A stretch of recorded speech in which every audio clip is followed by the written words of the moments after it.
To further support Scarlet Moon and cash in on great discounts and rewards, follow the link below and support the Scarlet Moon Patreon page.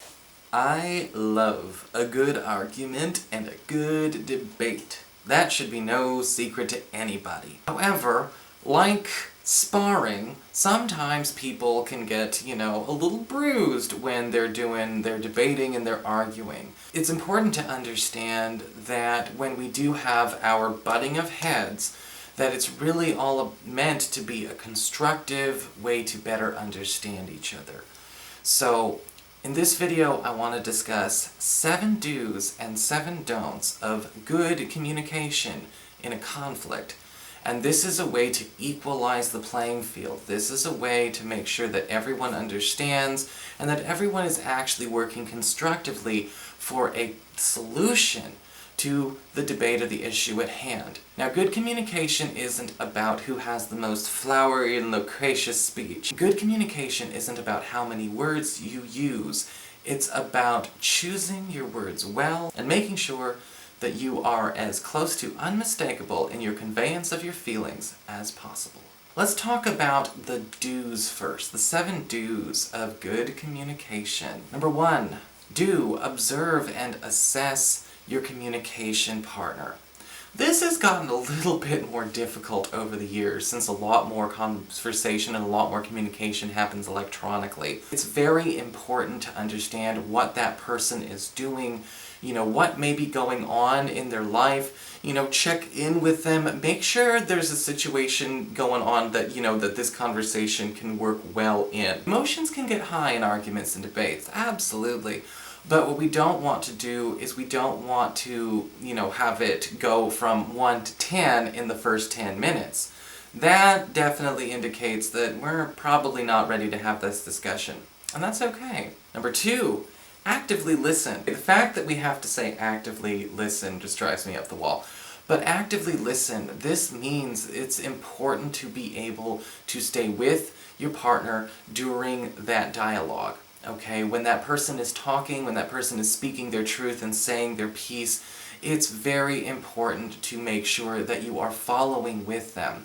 Sometimes active listening can be a challenge for some people because they may get hung up on a certain point, a certain reference, they may be going over what they're going to say in their reply, so their attention is already divided. This can turn into a situation where we are not actually going to reach a satisfactory conclusion efficiently, so it's very important to pay attention and to also stay with an evolving conversation. Number 3, be honest with your intentions when it comes to having this dialogue.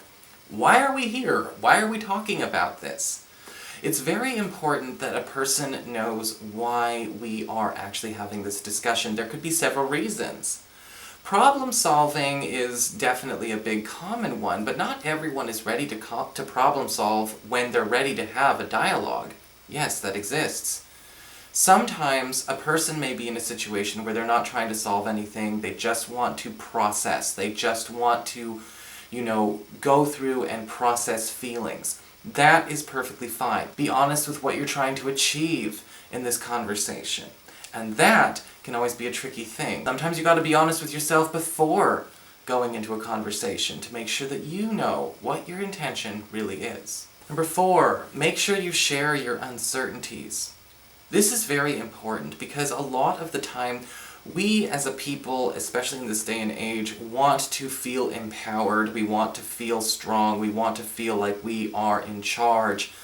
And the idea of admitting uncertainty is almost like torture.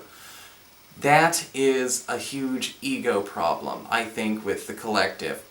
It's important to address your uncertainties. What are you uncertain with? Maybe you're uncertain with how you feel. Tell your partner, I'm feeling ambivalent about this, I'm feeling confused about this. It's okay to not go into an argument knowing everything.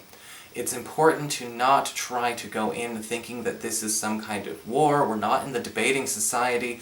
This is all about trying to help. So be honest and share your uncertainties. Borrowing from that, number 5, ask questions. Ask for clarity with new information.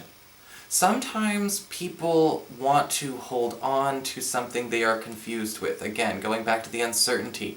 They want to mask the idea that something may actually not make sense to them in the middle of a conversation. Don't be afraid to ask somebody to rephrase, or to perhaps clarify, or elaborate, or extrapolate on whatever assertions or discussion points they're making. People will open up to you much more easily. Number 6, if you must give criticism or make a complaint, make it constructive. Do not use criticisms and complaints as punctuations, alright? This is not good for any conversation. And a lot of the time, people try to avoid the opportunity to give constructive criticism when asked or when needed because they feel like they are somehow giving away an answer. Well, you should give away the answer. We're trying to help. If we're trying constantly to help, to make this a successful conversation, you should be giving away the answers. You need to show people how to be your friend, how to be your lover, how to be, the brother that you need, the sister that you need. This is the time. So, if anything, the evasion of constructive criticism is doing the exact opposite of what the person is looking to actually get by engaging in the first place. Number 7, please make sure that this other person that you're talking to understands that this is all in the interest of getting information. It's very important that we all understand that all arguments and all dialogues are really all about information. Nobody can make you feel something, and nobody can control how a person views them. But it's very important to pay attention to the fact that we can deny information. We can keep somebody in the dark. And what we need to do instead is make sure that we remember that all arguments and all debates are with the intention to inform the person we're talking to. Alright, now let's talk about some don'ts. This is definitely a do not.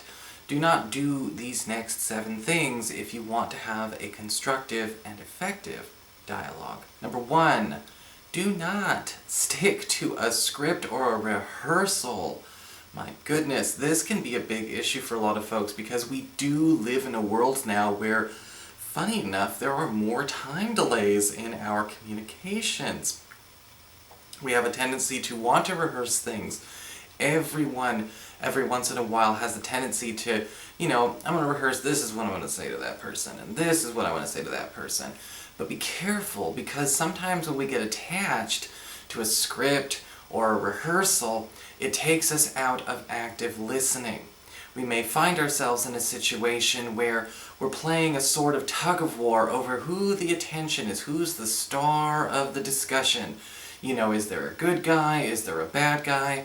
Remember, the important thing about dialogue is to inform, and if we are not actually actively listening, then we're the ones who are going to be uninformed. Number 2, don't try to play the mysterious game, alright?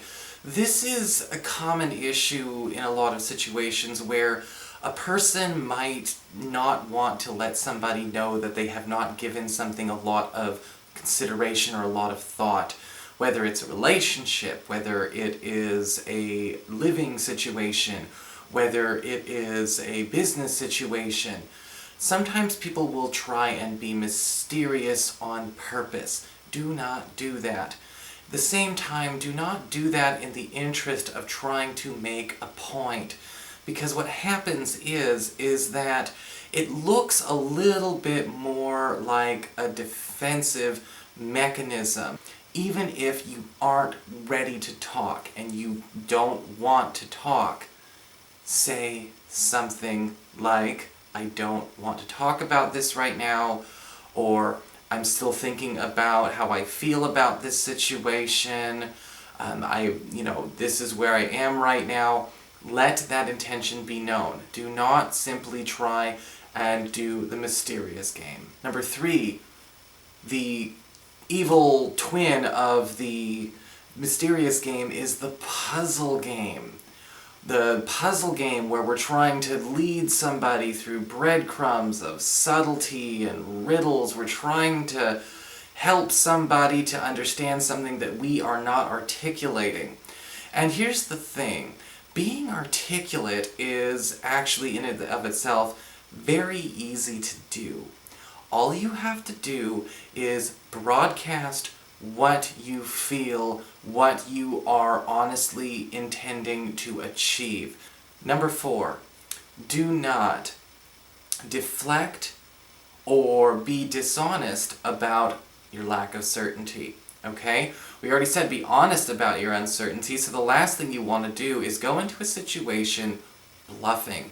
We don't need to bluff with our friends and our partners and our family members. We don't need to bluff if we're trying to actually work things out. Because what happens in that situation is that it kind of indulges that very modern, opportunistic mind. Now, maybe you've heard the saying, an opportunist has no friends. And that's very true in a lot of cases, because opportunism in relationships is all about drafting to see, well, who is going to do the most for me? Usually this comes from a place of feeling desperate. You know, they might be feeling very hungry, they might be feeling very uncertain, very scared themselves, so they don't know who they can trust, so they try not to set up anchor, or anything like that with anybody. If a person is in that state, then we don't have a grounded conversation. And so you want to make sure that you are not indulging an opportunistic mentality with somebody who is simply trying to bluff their way through to see if they can get something out of you without participating with you. Usually this comes from a place of feeling desperate. They might be feeling very hungry, they might be feeling very uncertain, very scared themselves, so they don't know who they can trust, so they try not to set up anchor, or anything like that with anybody. If a person is in that state, then we don't have a grounded conversation. And so you want to make sure that you are not indulging an opportunistic mentality. Number 5, do not patronize. Whether you're dealing with somebody older than you, or younger than you, or somebody who is, in a situation where they're being honest about their uncertainty, do not use terminology like kid or childish epithets like that. What can happen is that we've suddenly turned this dialogue into a conference, sort of an expo, and we really don't want to let it be all about that. Sure, every dialogue has its monologues, but we don't want to be in a situation where we are expecting to be sat down and just talked at. We want to be talked to. Number 6, do not change the subject when you start to feel uncomfortable. Sometimes dialogues and arguments can go to a very personal place in natural evolution. If the situation seems to be going that way, you have to be able to actually participate in that experience. And again, be open and honest. You can say, and make it known, this is making me very angry, or this is making me feel very hurt. You can say anything along those lines to make sure that people know where they are, so we're walking in step. But the second we decide to veer, detract, or, turn the subject away, it's an obvious clue that we're not willing to work out a situation with our partner, and we might be trying to avoid the real root issue that we might already know is the problem. Number 7, do not refute your own personal responsibility for a successful dialogue. Very important, because we all go in knowing it takes two to tango. Alright, it's very important to understand that a lot of observations that you may hear about yourself in a dialogue may bother you, but they could actually be fairly accurate observations. Maybe the interpretations are things that we can discuss so that we can further clarify it. That's what a dialogue is all about. But if we are in a situation where we are, again, in more of an opportunistic mind, where we're not really interested in working with a person, but we're really trying to work over a person, we're really just trying to, we're kind of in a mode of self-preservation, the dialogue, the conversation, it's a failure at that point in time. So it's very important to pay attention to our own personal responsibility to make sure this is a mutual success for all involved. So I hope you found this video helpful, everybody. If you did, please like, share, and subscribe. You know I appreciate it. And if you'd like to get a session with myself, you can follow the links below for more details. I'll talk to you later.